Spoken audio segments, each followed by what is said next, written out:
Tell us about a favorite collie that you had as far as conformation. I know you've talked about her about briefly. Well, it wasn't just, there's more to that. When you have a dog that you are very attached to, probably my foundation female as far as breeding was concerned, that I had a litter by another dog out of another bitch before that, but was Rob Robin Autumn Tint. And I bought her from Ray Brewington, who bred her, and he lived in Portland on Ma Abby's property. Oh, Abby Hurst. Abby Hurst, yes. He lived on her property. Billy Ashton bred her. Well, yes, Billy. And of course, he owned a Sterling bred bitch. And he bred her to Redberry Audacious Man, who was, at that time, his breeder owner was Nancy Haston. And she moved up here from California. But prior to that, she had a bitch called Redberry, Lorraine of Redberry. And she was a group dog, a best of breed dog, a bitch. And beautiful bitch. And they bred her to Black Douglas of Allsted. It was probably the last litter he ever sired, because he was old, he was about 11. And he had gotten to the age where, this was before all the stuff they do now, he'd gotten to the age where unless the bitch really turned him on, it wasn't worth the effort. So he just, but apparently, apparently Lorraine had, her call name was Sherry. Apparently she had the magic touch because, but the sad thing about that is the veterinarian that literally was cesarean, and he had somebody filming it, and they left Sherry under the anesthetic too long, and they lost her. Oh. She had 7 or 8 puppies. They hand raised part of them. They found a foster mother, and Nancy kept Ramsey, Redberry Audacious Man. She finished him. Chris Castleman had a little sister, Redberry Tracing Star. She was finished too. But Nancy, after she moved up here, when she lost, well, it did knock the wind out of her sails when she lost Lorraine, Sherry. And then she showed Ramsey and finished him. But at that, when she was working with him, she was going through a divorce. And so Ramsey he did not really like dog shows. He wasn't, he wasn't group material. He was for structure, but he didn't have what it takes for a group dog. So, and she didn't have the will anymore to fiddle with it. So but he sired quite a few champions. I have someplace at home, I have a list of all of them from the limited amount. Billy bred to him a couple times and got champions. In fact, Pleasant Hill Audacity, that went to, what's her name back Midwest,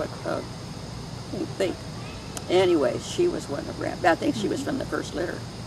And then he bred Torch Song. He got champions out of her with Ramsey. No, Ramsey was a lovely, lovely dog. And he was very well structured, like Black Douglas. Well, Sherry was too. And, but Tawny, what I called her, Tawny, I registered her as Rob Robin Autumn Tint. Oh gosh, my mind is going. He had Great Danes, and later on he didn't. Oh, fiddle! He was instrumental in one of the ones that was instrumental in getting the Oregon State to have the dog thing. Cartwright. Oh, Wes Cartwright.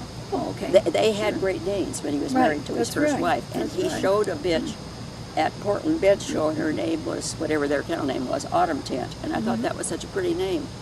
And so when I bought Tawny, she was born in October, so I registered her as Autumn Tint, and I called her Tawny.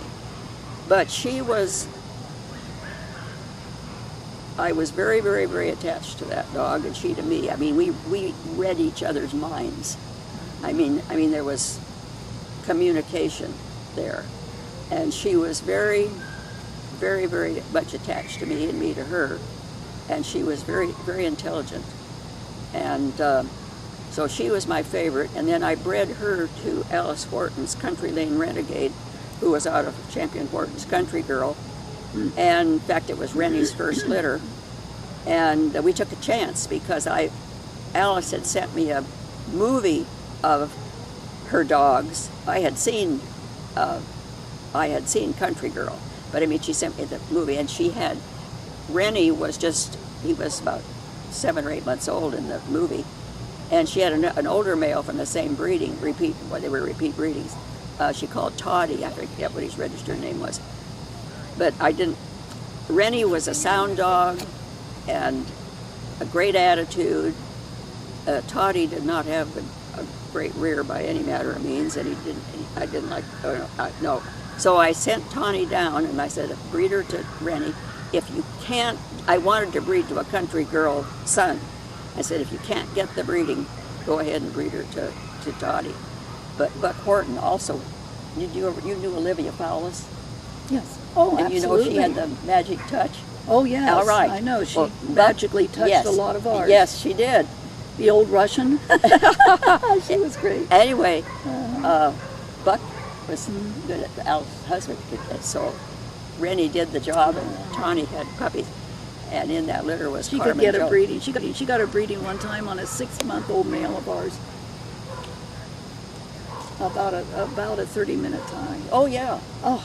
Well, Donna Harden had a bitch that needed to be bred, and they weren't getting any results with her dog. The dog just didn't like this bitch. So they said, well, take her up to Olivia's. She's what can Olivia do that I couldn't do? To get up there, magic fingers Olivia, and they said you should have seen the surprised look on this dog's face when he found himself tied to a bitch he didn't even like. Is this all going on this? Yes, ma'am. It is, because it's a great story. She was just such a character. Yes, she was. She never failed us. No, she didn't. She broke in, I don't know about collies, but she broke in more young Shelties when they didn't know the front end from the back end. They didn't even know what happened. No, and she kept a lot of males going after, like Black Douglas, when the spirit was willing but the flesh was weak. I mean, but they just said, we're not going to monkey around with this, too much work. Yeah. And she kept them going because there was nothing wrong with their fertility. It's just that they got tired. They didn't want to bother about this courtship stuff and everything.